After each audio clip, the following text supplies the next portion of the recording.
So this is a rare one. This is a triple, double decker. I'm not even going to try to plug the other channels, but please give the other channels a chance. Please consider channel memberships here because we're going to cover a lot of ground. So let me just start off with one of Aaron's victims who has sort of been a little bit ignored, Lindsay. And again, I'm not here to pound my own chest, but I did. A lot of people ignored Lindsay or tried to discredit her when she spoke out. This is now about 6, 7 months ago. But I stood my ground and I said, well, listen, if she doesn't have evidence, we should not believe her. But she did provide evidence, so let's believe her. But Lindsay became very controversial because once just what she said about Aaron, apparently she's very right wing, pro Trump, pro MAGA. And I don't know how many, but it's very strange that Aaron has attracted a certain amount of people who are, woke. He even attracted some feminists, which I found even more puzzling. But anyway, these woke women and feminists and others were like, I can't believe it. She's really MAGA. It's time to cancel her. And here I was defending her, and people were like, what are you doing? What are you doing? And I'm like, well, those are two different topics. Now, I myself am more on the left. That's where I stand. However, and I will admit, I will admit this, I was and still am a little bit too intolerant. So if you do put out the pro MAGA, pro Trump stuff, I tend to be dismissive. However, those are her political views. I'm not seeing how that affects her story regarding Aaron. Again, if you don't like her as a person, that's fine. And I'm critical of some of her positions, but two different topics in my mind. So I'm not quite sure why they were trying to cancel her. But it became whole brouhaha on Discord, on Twitter. This included Nora. Nora was trying to get rid of her for a while. So it was just a big brawl. But I don't see the point. Again, on this channel, I am suspicious if you're very extremely right wing, but I'm not dismissive. I always give a point of view a chance, but that's me. And that gets us to Eric July. And I did quite a few videos that were very successful in Eric July, but I stopped because, again, I got to be honest here, the Scientology, anti Scientology audience was just much more active. So I was getting way more views on that. So I kind of drifted away, but I always kept my eye out. And listen, I don't hate Eric. Some people accuse me, you hate Eric because he's a beautiful black man. He's very pro Trump. He's very pro capitalist. He's just a conservative, and you just hate the conservatives. Well, that wouldn't be correct because I'm supporting Lindsay, and Lindsay has made very clear she's not into the whole woke trans stuff. She doesn't like that stuff. So, again, I don't agree with her on all these issues, but that's her right to say that. So that makes no sense. I am not against, quote, a successful black man or even black conservative. I've read Thomas Sowell. I'm not impressed, but he's a deep, serious thinker. He does put out some good work. I think he exaggerates the value of his work, but that's me. The beef with Eric is twofold. One is the quality of his work. For those who don't know, he's a comic book publisher. And again, some stuff looks okay, some stuff looks really bad. It's just the price he puts it out as, and he gaslights people on what he did, how he created it. He lies a lot to his audience. That's a little concerning to me because I do like comic book culture. But even more concerning is censorship. And I do mean censorship with a capital C. He was striking channels, trying to get people destroyed on Twitter, getting accounts removed just for criticizing him, saying it's copyright infringement. Okay. I don't think it was. I'm sure in a few cases, people could have been more critical to meet the fair use standard, but really, he just didn't like being criticized. So having my channel struck by Aaron Smith Levin and other people for no good reason, that makes me really concerned there. And this is before that. So I've been consistent there that do I think sometimes YouTube should remove certain channels? Sure. I mean, I think some channels do go too far. So free speech has a limit, but Eric was just getting whiny and crying over everything. I mean, the smallest thing, he would just start getting outraged and he was using the state and YouTube to get rid of people. And remember, this guy's supposed to be a libertarian. He's supposed to be for free speech, not censoring people. And it got even more hilarious when one of these people, Riley, and again, was it wise? Probably not. He started to go to Eric's warehouse because he's in Texas. So he went to the Texas warehouse. He was just having fun, wasn't threatening anyone, wasn't trying to be violent. He was just mocking Eric. And Eric just got really enraged and called the cops and had him arrested. Now, why am I bringing this up? Well, the case finally went to the courts, and the courts dismissed it. They're saying there's not even enough here to go to trial. Now, a lot of people are saying, well, there you go. He was scared of Eric. They're trying to put this as a victory. Now, technically, listen, this is good. Riley doesn't have a lot of money. He doesn't. A lot of people have made good money. They've gotten a little bit of money and success from mocking Eric. I don't know how much money Riley has made, but this would have really drained him. Again, he was just having fun mocking Eric, but Eric just couldn't take a joke. So I'm like, it's good on the courts that they're not going forward. And the courts in Texas are crazy. They're radically right wing. So I'm sure Eric is a local celebrity by now. So this is good that the courts sided with Riley. I just think there was nothing here. He's not a threat.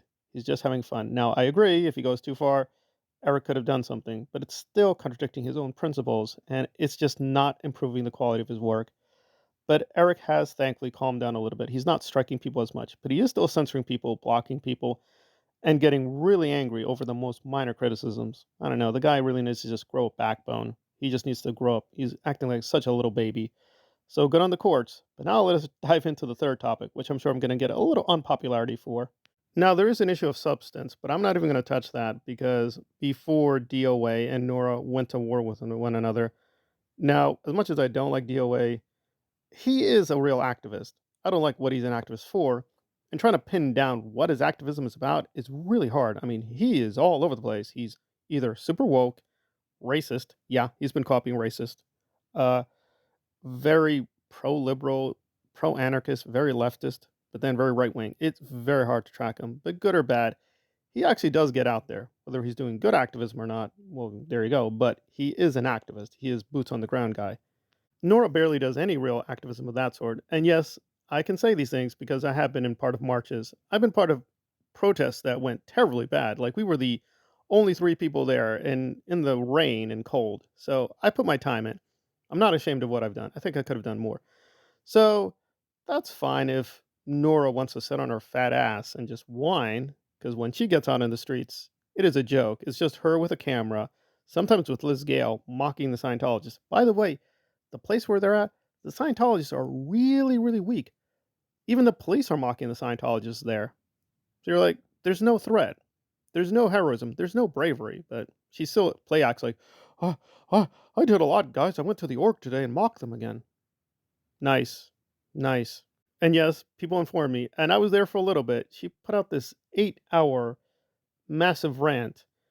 And as much as I don't like Erin, it didn't seem to go anywhere. She did provide a little bit more information. That is true. But it took a long time to get there. Again, I only saw a small section. Yes, I will try to give that 8-hour video a chance. Apparently, she's going to unleash another 8-hour behemoth. But I'm like, what is the point? Now, if she wants to do her style of videos, that's fine. But some of the complaints that people are making for this upcoming Darvo, I think are correct. That whether she puts out good or bad content, that's fine. But some of the content is just downright lazy.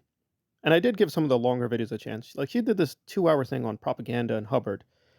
And we went through some Hubbard books on propaganda. And it was just the most basic thing. It was the most basic thing I've ever heard. Like, Elrond's like, oh, propaganda, I use it to put it in your brain and control you. Right, right. Now, when you use propaganda, it's probably better if it isn't seen as propagandas. Right, right. And Nora just kept lazily just reading off the text. No deep interpretation or complexities. She doesn't even really know this stuff. I mean, was she ahead of Osa, like Render at least? Not really.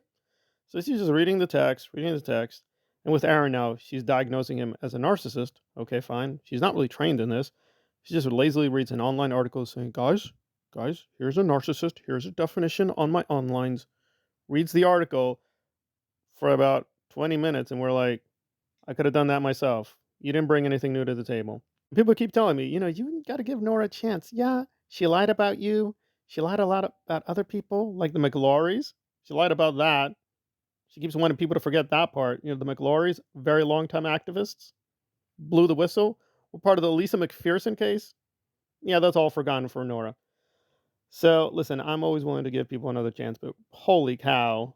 Like, we just got to be honest. She's not doing these 8-hour videos to educate. She's trying to milk the system. And I would defend her on this point. People are saying, why don't you just do the Scientology? I'm here for my Scientology. It's her channel. She can do as she pleases. I will do actually a whole full defense of her. I actually have this totally recorded. So I will be honorable and put that out. That said, this is primarily about money. I mean, why do you need 8 hours to explain one point? Because she does not tell you very much in 8 hours. Really, she does not. So you're like, what is the point? The point is money. The point is money. When she does Scientology videos, the maximum she gets is 3,000 to 4,000. Sometimes they do decently. You got to be honest. The Tom Cruise videos, do a hate Tom Cruise video. If it does well, it will get you like 5,000 views. But again, when she gets very personal and visceral, I mean, just look at the numbers. She gets 8,000, 9,000, 10,000, 11,000, 12,000. Her Aaron videos are getting like 15,000, 20,000, 30,000, and it's just very false. Jenna and her are not friends. They're not close. I heard from Nora herself that Jenna picked a side. It wasn't her side. Nowhere in Jenna's videos does she give Nora a shout out saying, "And I want to thank Nora for really helping me through the tough times." It's just very phony. I mean, Nora was one of Aaron's enforcers. She was the bulldog. So the thing she accuses Rinder of, she's doing the same thing, saying, "How could Rinder speak on the abuses? He was the head of the OSAs." She was literally the head of Aaron's OSA. She brags about it, saying, "I have the inside scoop on Aaron's spy operations." And now she's moralizing about the evil of Aaron's.